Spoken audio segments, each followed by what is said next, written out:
You're listening to the Fantasy Wildcard Podcast.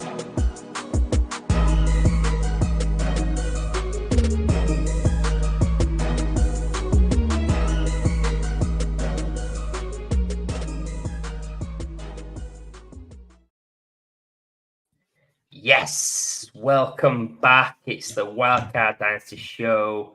I'm your host, Kev. You can follow me on X at the Dynasty Man. We've got the best three back in town tonight.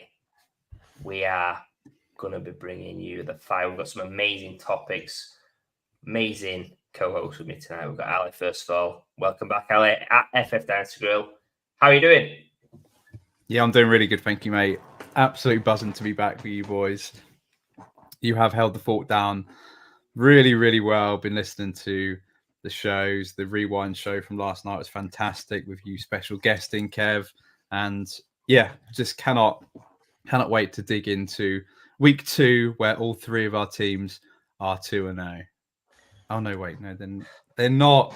Kev letting the side down. But how are you, mate? Apart from the Eagles, how are you doing? I was doing fine until you mentioned that. Like, it's just brought back lots of bad memories from last night, and yeah, it's been a tough weekend sporting wise. But look, fantasy wise, dynasty wise, I'm pretty happy with where things are going. We had plenty of. We'll come on to the DFS show tomorrow, but that's one of my highlights so far this season. So I'm looking forward to jumping into that, but. Going to keep it dynasty. We're going to bring in my second amazing co-host, Mags, at Hot Seat Mags. How are you doing, buddy? Have you recovered from your birthday? Oh, yes, definitely recovered. Had a fantastic had a nice barbecue, friends and family over. That was a lot of fun. You can see I was so excited to have Ali back. Anyone watching the stream, I kicked my webcam, almost fell over completely. So I'm very, very excited to have Ali back, and can't wait to get going, boys. This is going to be a lot of fun with the best three, right? With the best three, it's going to be all about looking at week 2. Week 3 is on the horizon, though, so we've got to keep it firing. We've got a great topic to kick us off. We're going to talk about the positive things to start our show tonight. I'm going to come to you, Ellie. Welcome back. Who's the first guy you want to talk about? The first player you're going to talk about this season on the Dynasty show? Who you got? Yeah, I mean, it's surprisingly not the Tampa Bay Buccaneer. It is. It's Brock Bowers. Brock Bowers, baby. Because, I mean, he's just been one of the positive shining lights, I mean, throughout all of fantasy. Not just the tight end position that we've seen really struggle throughout the first couple of weeks. I mean, we had Isaiah Likely's breakout week 1, but this week...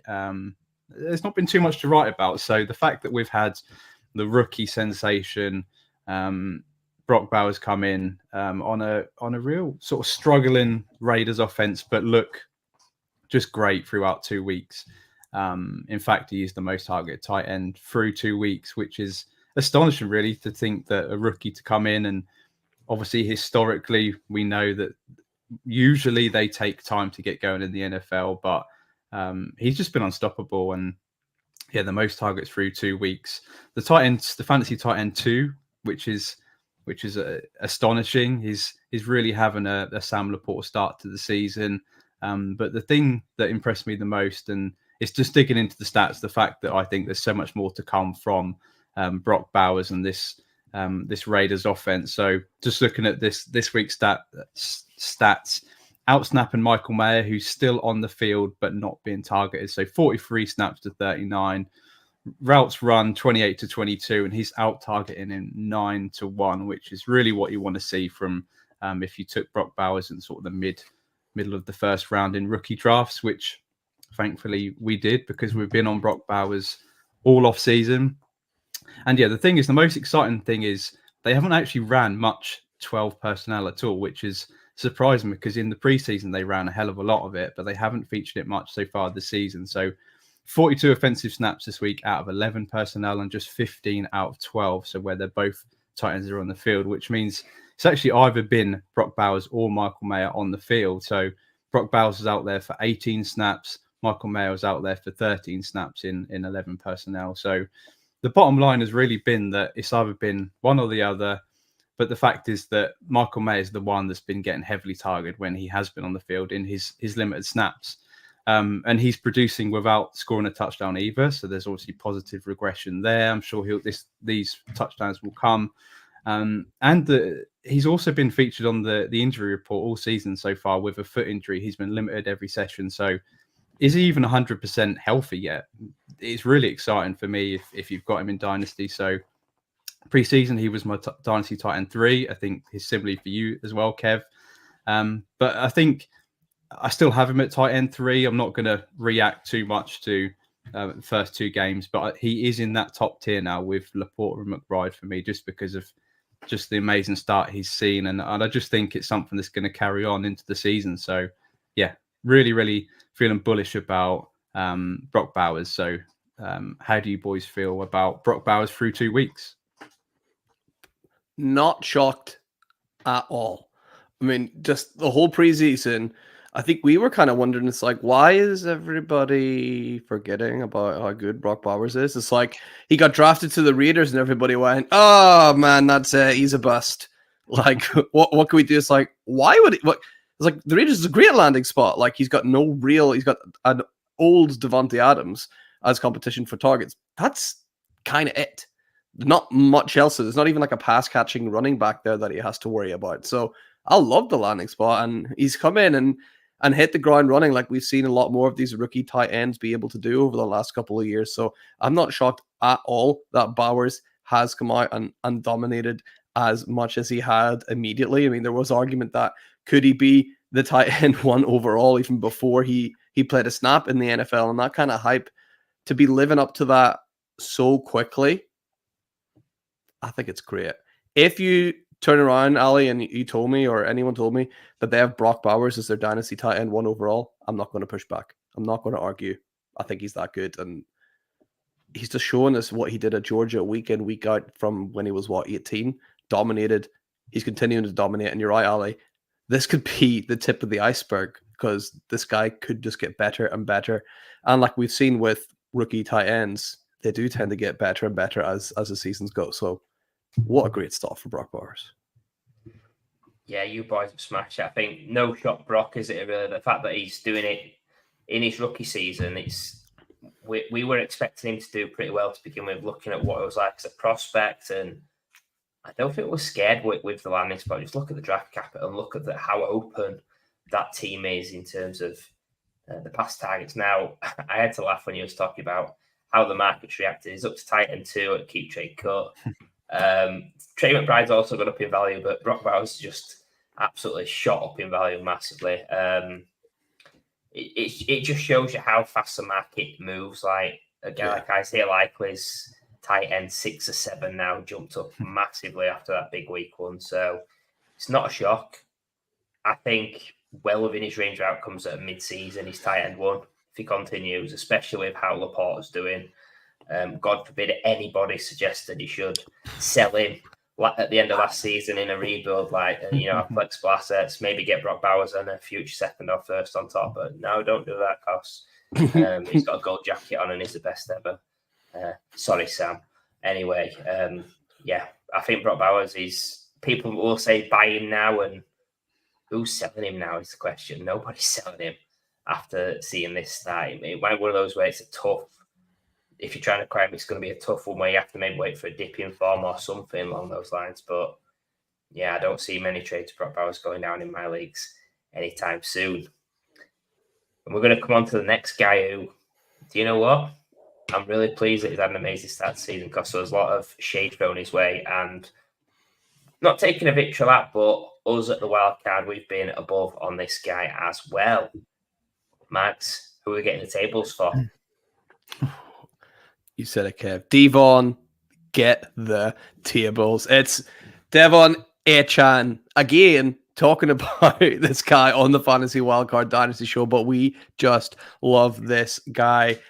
Last year, when he was on the field, he showed that he was outproducing every single running back in the NFL in terms of how many yards he was able to eat up every time that he touched the ball. Even the great Christian McCaffrey couldn't keep up with the amount of yards he had per carry and how explosive he was with every touch. This year, He's just doing it again. This is someone who caused a lot of headaches, caused a lot of confusion with the godforsaken sleeper auto sub and whatever was going on with that, which they need to fix, by the way. Just saying, shout out to sleeper.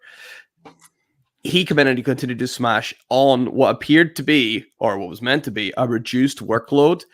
Achane, despite all the credit that he's getting for what he's able to do on the ground and the explosive plays, at the minute he's the most targeted running back in the NFL. He has the most catches of any running back in the NFL with, I believe he's got 14 receptions on, believe it or not, 14 targets. He's caught every single one, not dropped a single one. And then whenever you get him in the open space, look out, because the guy is electrically fast. I believe I said this whenever we were looking at him as a rookie. The stat I always remember is at the last Olympic Games, I'm not sure about this one, but the one before, if he ran the 200 meters and he ran his personal best, he'd come in 4th place in the final. That's how fast that this guy is. He is genuinely a world-class athlete. And if he continues to produce right now, like you said, mid-season with Brock Bowers, if Achane is running back 1 mid-season, I'm happy putting them in that top tier with Breece Hall, with Bijan Robinson, with Christian McCaffrey. I think he will deserve a seat at the table if he continues this form. The big if with him, obviously, can he stay healthy? Can any running back in this room stay healthy? Hopefully he can, because I think he's a truly special player and doesn't look like slowing down anytime soon. Yeah, I fully agree with you on that. I think, well, if he was 205 pounds, he'd already be there in my eyes. Just if you're just looking at pure fantasy numbers, what he does per game at the position, he is a league winner. He's a dynasty winner. He's someone that you can feel really, really comfortable about. Like, yes, there's going to be times where he's injured or questionable. Like, he was questionable Thursday Night Football. I benched him in 2 lineup leagues out of the 5 that I've got him in. That obviously backfired because 1 game I lost because of it. So there's going to be concerns such as the niggly injuries, but he's a running back. Look at Christian McCaffrey. He's done for the next few weeks, and I'm really pleased for Achane, just someone that doesn't need tons of touches. 14 for 14 in the receiving game, and he's got competition Mostert and Jalen Wright, etc. I still think it's a really clear pathway for him to do whatever he wants. So I'm so pleased that he's done fantastically well. And the last pondering thought, which maybe Ali will be able to give us some clarity on, is Devon Achane. Is he better than Jahmyr Gibbs already? That is interesting, because I've heard a lot of talk about Jahmyr Gibbs on the timeline, and people being a little bit upset with his current start to the season and the usage with Montgomery there. Knew it was always going to be the case, but that is an interesting one. And I mean, I don't want to come on here and big Achane up too much, because I am currently trying to work through a deal where I buy Devon Achane just because I'm a contender, and I just feel like with the situation now with Tua on the shelf for the next few weeks, we think Skylar Thompson, Tyler Huntley, they're going to come in. It's obviously going to be Skylar to start off with. And I think there's going to be so much work for Devon Achane. We've got Raheem Mostert, the struggling with injury. I mean, Jeff Wilson wasn't really featured. And Wright as well. So I just think there's going to be so much work for Devon Achane. As long as he can stay healthy, the next 3 or 4 weeks is just going to be absolute fantasy gold. The matchups are favourable as well. So, I think you need to get on him now, because I think, as you both mentioned, by mid-season, if he's still producing these numbers, he's going to be a top 4 dynasty running back. And what's stopping him being in that top tier and being valued like a Breece Hall or a Bijan Robinson? So, I just think, the sky's the limit for Achane, as long as he can stay healthy. And that's always going to be the thing with him because of his size. He's going to produce these numbers. It's not going to surprise anybody. He is fantasy gold. He's going to be a league winner as long as he stays healthy. Indeed, I Ali, think Ali, can you sorry, Kev. Ali didn't give Jeff Wilson his full title there, Ali. Please, you always call him the same thing. Can we please give Jeff his full title? What? My name's Jeff. That's it. Yeah, thank you.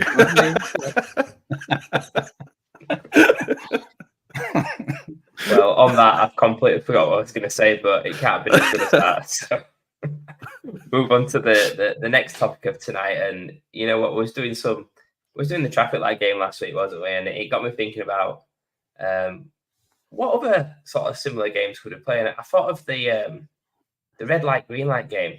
But this topic, it's all about being better late than never. I was on the Wildcard Rewind show last night and was speaking about what stood out to me in week 2. And it was all these players that have been discarded, that have had a hype or a name in the past, not done a right lot with it, and then suddenly making a name for themselves earlier on in the season. So we're going to keep it simple. Red is we're backing on them. Red is we're out on them. Green is we're backing on them. Simple game that I got confused with then. So, like we said, better late than never. It's a list of guys that, yeah, they've not been performing great over their career, but they've started the season well. So we'll kick off with the first guy, Derek Carr, QB2 on the season. Ali, put your Saints hatred aside. Is he someone that you're giving a green light or a red light? And then obviously to Max after you. Yeah, the t-shirt I'm wearing literally says F for the Saints on the back.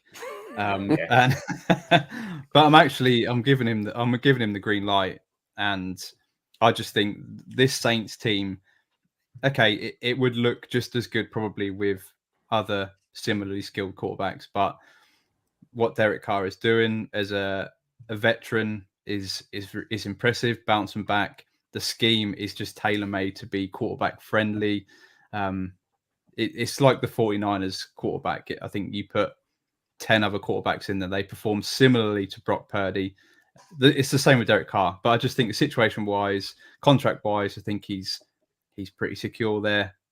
They're doing really, really well. So I've got to give him the green light. I think it's going to, yeah. I'm sticking with red light on Derek Carr. I can't bring myself to think that he's fully all the way back yet. I think he's only thrown the ball 30 times. Like, I think he's riding his luck a little bit here to be that high up with only 30 completions, while so many other quarterbacks around him have, 40s or high 40s. That's eventually going to accumulate over the year, and he will start to slip down the rankings. Although, fair play, I'm shocked he's even here. Like, I really, really am. To even be having this conversation about Derek Carr, didn't see it coming. So fair play to him. I'm still red for now, but yeah, could be green. I could change my mind. I think I'm going to give him a green just on the fact of how the QB landscape's looking around his range. There's guys like Will Levis that I'm massively worried about. Guys like Bryce Young, if you've been listening to us. This is sounding like a victory lap show, but honestly, like, we do give some good advice in with all the jokes and banter. Like, Bryce Young's gone. I think if you're struggling for that low end QB2, if you can easily pivot from Levis to Carr, I'd be doing that, especially on a contender. So, giving the green light. Next guy, Sam Darnold, QB10. Come to you first, Max. I'm going to give this a red as well, just because I think we've seen how just QB friendly the system is in general. But we have to kind of remember, Dynasty show-wise, Sam Darnold is not going to be the quarterback for the Minnesota Vikings long-term. I think they will definitely still give that to JJ McCarthy, and that'll mean Sam Darnold will have to go play in another system. And we've seen what Sam Darnold looks like, 9 times out of 10. He's seeing goes south there. He's not sure what's happening, So I think he is definitely a product of this system. If there was no clear person behind, like a JJ McCarthy, I'd be more inclined to give this a green because I think he would deserve a shot, but he's not going to get the shot, I don't think. So Dynasty purposes, I'd say red. If you're doing any redrafts or you're a contender and you need someone to plug a hole, sure, get Sam Darnold on a 1-year rental, but long-term Dynasty-wise, he's still a red for me. Yep, he is as red as my t-shirt is, which is very red. I just think I think Kevin O'Connell is an absolute genius, great head coach, made Kirk Cousins look great the last few years, and he's got Justin Jefferson. So, yeah, it's a red in Dynasty, definitely. I'm giving him a little green. I don't know what's up with me this week, but I'm really in on Sam Darnold. I think, yeah, like when it gets to the end of the season, he's not going to be the Vikings start. I just feel like the class that's coming in next year, I wonder if he could just like sneak a job or have like a shot. Like, even if it, I'm going to sound like I'm just discarding people. JJ McCarthy, big fan. Get him back in Minnesota next year. We'll just see if he can do it. I think there's no possibility that Sam Darnold does get another chance after this season. So I think, pay a second for him now. There's worse bets you can make. We're looking at how bad this QB landscape is. Come on to wide receiver now. Jameson Williams, wide receiver 6 on the week, I think so. Or on the season, maybe, I don't know. So, Alec, what are you thinking? I am in on Jameson Williams. Love Jameson Williams as a prospect. It's obviously been crap the first 2 seasons, but the fact that he actually had more targets this week than his coming out party last week, I just think that is great. I know Jared Goff threw the ball 55 times this week, which you do not want to see from Jared Goff. But yeah, Jameson Williams, I am in as the second target on that team. Sam Laporta has disappeared. He's on that milk carton that Allen Robinson was on a few years ago. So I am in on Jameson Williams. Love that. Bright green for JMO as well. Yeah, we're finally getting to see what he's able to do in this offense. I think he's going to continue to shine. So green for me, easy. Yeah, give me a green as well. 3 greens. Yeah, that's fantastic that we've got consensus and a guy that I've been low on. And yeah, he's been a different animal this season. So I'm happy to get in on him. And who would have thought that Jameson Williams is the reason that Sam Laporta is absolute dust? It's wild. Yeah. So yeah, final one we'll do on this red light green light show, Squid Games-esque, is Quentin Johnston, who's the wide receiver, 23 on the season, Max. There aren't enough shades of red in the world for me to describe to you how red this light is. Quentin Johnston's fantasy production was based on the fact that he has been so terrible for so long that defenders didn't even think they needed to cover him at all. Like, that is where almost all of his fantasy production came from, or the fact that Justin Herbert essentially handed him the ball for a run-in touchdown. Yeah. I think this is the highest Quentin Johnston will ever go in his career. This moment right now. So take a photo, and that's definitely a red from me. Yeah, this is an absolute mirage in the desert where you're desperate for water and you see a really nice looking Quentin Johnston. I mean, this was against the Carolina Panthers that he scored these touchdowns, and they had literally down tools because they thought that Bryce Young was the quarterback for the rest of the season. So they didn't even bother defending him. He had a great week, but I mean, sell him now because I agree. If you can somehow get a late second round pick for him, I think you've done absolutely amazing. Yeah, it's funny this because I've got quite a bit of Quentin Johnston because I made a mistake last year in the rookie season with him. But I do tend to agree with you both. I wanted to say green just a bit, be funny and have a bit of take lock, but it's a red. I think there's been signs that he's improved. He's looked better in this scheme in the short time. We'll probably know more when the Chargers are in different pass game scripts, but overall it looks like a low volume offense, and he's not being used in the slot still. He's lining up on the outside 90% of the time or around about that. So yeah, I think you're right. It could be a mirage. I never thought about being in desert and fancying a Quentin Johnston, but Quentin the Quench maybe. Yeah. And moving from the good stuff, we're going to come to the bad stuff now, to our 3 topics to round out the show where it's trending in the wrong direction. We're going to come to you first, Ali, and you're going to talk to us about some running back injuries, but also opportunities. Yeah, Quenching Johnston is just brilliant. Yeah, fantastic. Right, let's move on to so a down topic considering injuries, but also opportunity, so a slight uptick as well. So just talk about a couple of, three situations because there has been a lot of injuries this year. Start with Christian McCaffrey and what's come out of that, as Jordan Mason looks just unbelievable right now. He's a mid RB1 on this 49ers offense. So just a simple one for you boys. What price are you buying Jordan Mason and what price are you selling Jordan Mason? Because I've been approached. Luckily, I did take quite a lot of shares of Jordan Mason before his week one, just because I thought he's a good dynasty stash. And yeah, I've been offered a late second, and I said it's not enough personally. So I'll start with you, Mags. What would you be buying Jordan Mason for if you're a contender? And if you had him, you weren't a true contender, what would you sell him for? I mean, I sneakily set out like Jordan Mason. I tried to buy him for like a third and a fourth in every league like last week to sneakily no bites at all, unsurprisingly. He's such a classic hold. Like, it sounds boring, but if I'm a contender, I'm not willing to pay a first for Jordan Mason because we don't know how long McCaffrey's out for. We don't know, is he definitely the guy? We don't know how good Isaac Guerrero is looking in training camp or every week. He could be someone that could start to eat into Mason's time. I know that Mason looks great, but Elijah Mitchell looked great in that system as well. Everybody looks great in that system. So it could be that somebody could come in and replace him. So I think the price on him to sell, you're right, Ali. I probably, if I was a contender and I had him, I wouldn't sell him for a second because he's giving me more than that in terms of the production. But if I'm wanting to buy him, I'm probably not paying that either, even though it sounds contradictory because it is such a short-term asset. It sounds boring, but I think he's a classic hold for me at the minute. Yeah, I think I've got 10 shares of Jordan Mason, which just shows you how many leagues I'm in.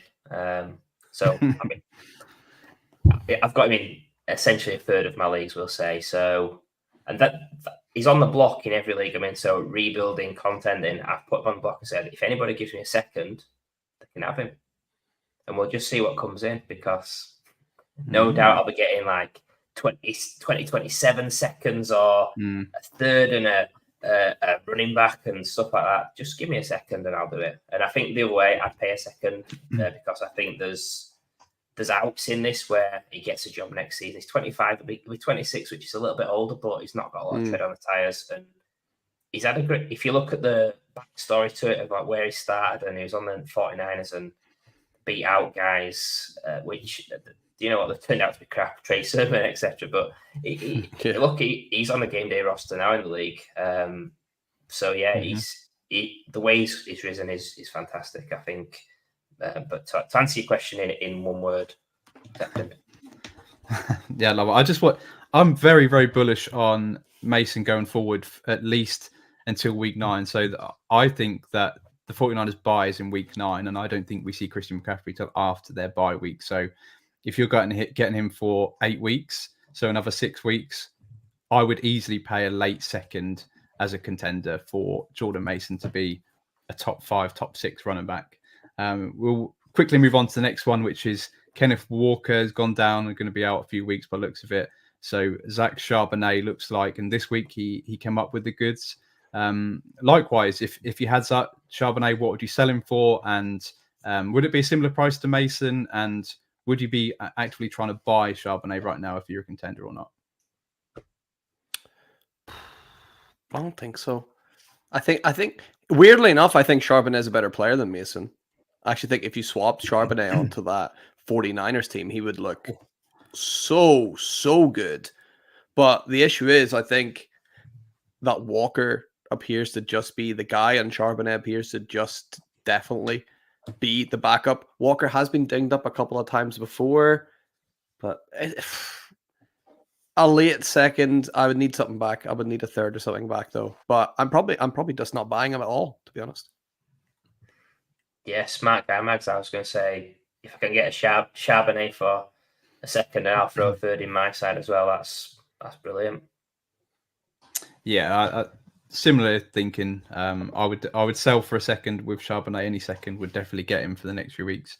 The third one, this is more, you are the expert here, Mag, so we're going to lean on you.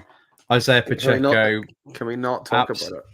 Absolutely devastating fractured fibula, going to be out 6 to 8 weeks. And I mean, even when he comes back, is he going to be the same, especially with his running style? So we've got to talk about Carson Steele, Samaje Perine, or is it going to be Kareem Hunt? So, Mags, how do you think this backfield is going to shake up? Because personally, I think I'm going after Steele in terms of waivers. On a lot of dynasty waivers, he's already not there. He's rostered, but in terms of redraft, picking up Steele, and where I have stashed him, I'm quite excited to see what happens because I think he will get the first opportunity on this offense. I don't think they'll look elsewhere, unfortunately. So, Mags, how do you think it's going to shake up? I love Carson Steele, right? The guy looks like he has a sofa outside of his house and he sits drinking on it all day. I love his flowing locks hanging out the back of his helmet. I love that his name is basically a Madden player's regen name. It is, everything about it is absolute chef's kiss. So give me Carson Steele all day long here. Perine, I think, is still a really good stash. I don't think Kareem Hunt's going to do anything. I think he's toast. I think he's pretty much done at this stage. The only other one, I don't know what the severity, I know he's on the pup, but Clyde Edwards-Helaire will come back at some stage, and he has shown before that he can manage a workload in this Kansas City offense. So see if you can maybe go out and sneakily get CEH as well, just depending on, I haven't got a full update on the injury, but I think he'll be back sooner than Pacheco for sure. But Steele, brilliant in preseason, brilliant in camp. I think he's going to be the guy to get most of the carries, and Perine you're going to see come in and do what Perine does and be the third down back. Yeah, it's going to be an absolute mess. Like, it's for me, it's probably none of them. Like, if you had to be one, I'd say Perine just because the past game work and he's a veteran and I feel like you can trust him more at this stage of the season than Carson Steele in his third game. But yeah, I think people will gravitate towards it because it's the Chiefs, but it's probably going to be a mess, and it's probably going to be a good thing for Mahomes. Yeah, I agree. I think this offense, in terms of the running back room, Pacheco, I think was looking like fantasy gold this year. I think he was set up to succeed, where they got more of a balanced attack going. But I think they're just going to now lean on Mahomes, which then looks at his pass catchers, so it might save the season for Travis Kelce owners. But yeah, I think it's going to be Mahomes is now going to turn into old school Mahomes, perhaps, and they're going to lean on the pass. So that's look out for jet sweeps and things like that from Xavier Worthy now too. That'll be more in the plan, I'm sure. Love it. You heard it from our in the know local KC correspondent, Mags. Thank you. The man. Correct. Thank you. And Mags was at the game on Sunday, and from the game he saw this guy live in person. And Mags, take it away. What topic are you going to talk about from that game? I seen this guy having a little temper tantrum because he's a complete baby. That's why. Jamar Chase, absolute dog, rubbish. Like, currently, keep trade cut wide receiver 4 overall in Dynasty. Has he ever finished that high in Dynasty ever? No. He finished wide receiver 5 in his rookie year, which was fantastic performance. But what have we seen from him then? We've seen him spitting out the dummy. We've seen him being injured. We've seen him complain about everything. Seen him on the countdown show not even saying Patrick Mahomes' name because he's afraid he's the boogeyman and he'll appear in the mirror behind him. This guy is a joke. He's finished wide receiver 11, 2 years in a row. Cannot stay healthy.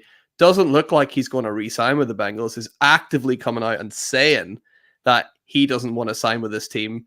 A team that, drafted him over Penei Sewell, who looks like that graphic was right, boys, by the way, because Penei Sewell, one of the best players in the NFL right now, let's not forget, way better than a Jamar Chase. His attitude stinks. I don't know why you'd take him at wide receiver 4 overall, because so far this season, he's shown absolutely nothing. Last season, he barely made it as a wide receiver 1. The season before, he barely made it as a wide receiver 1. I think he's a massive sell right now. Yeah, and I bet that with how last week's gone, people are going to be in on Marvin Harrison, and that some people have Harrison above Chase now because it's that. I do. Yeah, I had a preseason though, so I'm not reacting. Keep trade cut does. Love that. And I'm Amon-Ra St. Brown, love him. in the off season. So I think it's not a shock that he's getting a bit of heat for what he's put on the field. Really, like a lot more name than game in recent years. I think the talent's there, and he has had a bit of unfortunate circumstances with Joe Burrow being injured and being mainly an outside wide receiver. That's it, like everything has to be perfect for you to hit your ceiling. But yes, there's risk in his profile, and I think it's really coming to light how risky an asset he's becoming.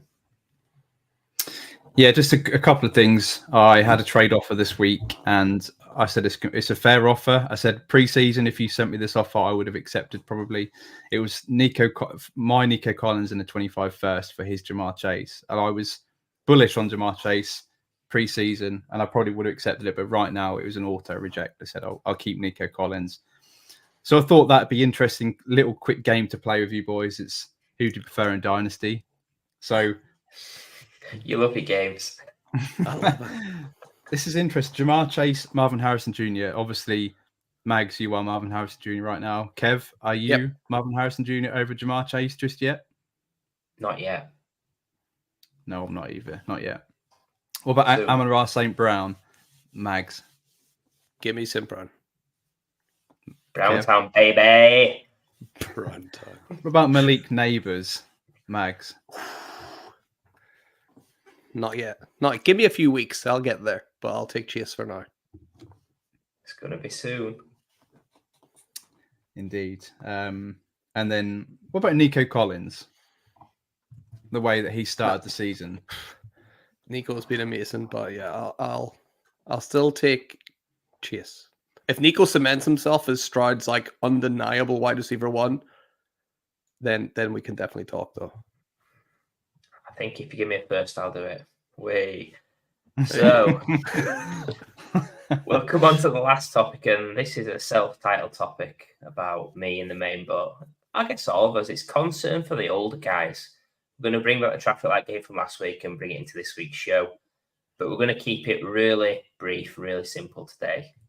All about red means we're fully out, green means we're fully in, amber means we just need a little bit more time. So, concern for the other guys. First guy up, Matthew Stafford. Just give us a colour.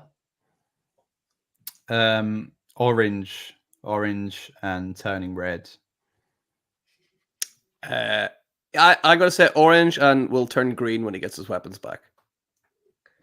You're brave. I've got him red. I'm very worried about Matt Stafford.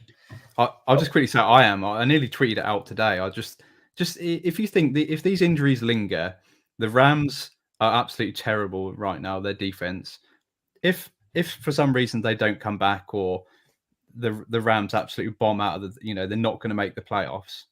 Does Matt Stafford retire at the end of the season, or does he?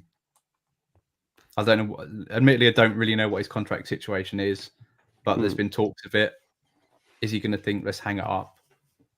I don't know. He'll go to the Falcons to unlock Drake London. Next guy, Christian McCaffrey. Mags. Green. When he comes back, he'll be fine. It's Christian McCaffrey. Yeah, green. Green team. Amari Cooper. This is red. It absolutely does not work with Deshaun Watson. He's getting targets. It doesn't work, and he's getting older. So red. I'll stay orange for now. I read an unbelievable stat that Amari Cooper is the greatest wide receiver in Cleveland Browns history. Is that actually true? Like in terms of receiving yards, I think it might be.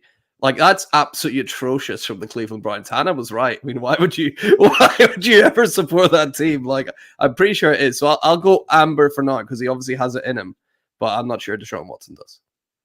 I've got amber, but he's only been there about 2 years. That can't be. Wow. Terry McLaurin, next one. Max. Amber. I think him and Jaden Daniels will figure it out eventually. It's early days. Yeah, amber. I think, I don't think they figure it out, but I just think something's going to click, or he's not going to be there. He'll go somewhere else. I'm going green. I don't know why, because I don't really like the guy, but let's go green. Jaden Daniels to the moon. Deontay Johnson. Oh, I mean, now he's got Andy Dalton. This is green. This is so green. He's going to be amazing. Yeah, this is a green light party for Deontay Johnson right now. Like, now we got Bryce Young out of there. Good old Andy Dalton is in. Yeah, green for Deontay. Yeah, Deontay's getting laid tonight. And last one, Travis Kelce. I mean, at the minute, the Chiefs are treating Travis Kelce like it's sort of like my uncle's got this like 1974 Porsche 911, right? It stays in the garage most of the time, but when he takes it out the garage, it's a real thing of beauty. So it's still green for me. Kelce's still got it in him, but he's obviously on a reduced workload, which is a bit sad. I'm orange. This reduced workload does not help fantasy, and he's not getting any younger. I'm orange. I'm red. I'm out on him. Like, I've had enough. Like, fantasy playoffs last year, stats this season. I'm absolutely done with him. Like, he's going to come to life in the playoffs and probably win another Super Bowl. But yeah, I think the saving grace could be the Pacheco injury, the fact that there's going to be more volume. But Travis Kelce, man, he's been so good over the years as well. But yeah, I'm out on this guy. So that's me, and that's the show. We've had an amazing show, talked through lots of different topics, plenty of games in there, plenty of digs at players we don't like. But yeah, thank you for tuning in. Be sure to follow us, unsubscribe to us on X and YouTube at Fantasy Wildcard and at Wildcard Dynasty. Join us for our show every Tuesday of the season. Thank you once again. Have a good one. We'll see you again soon.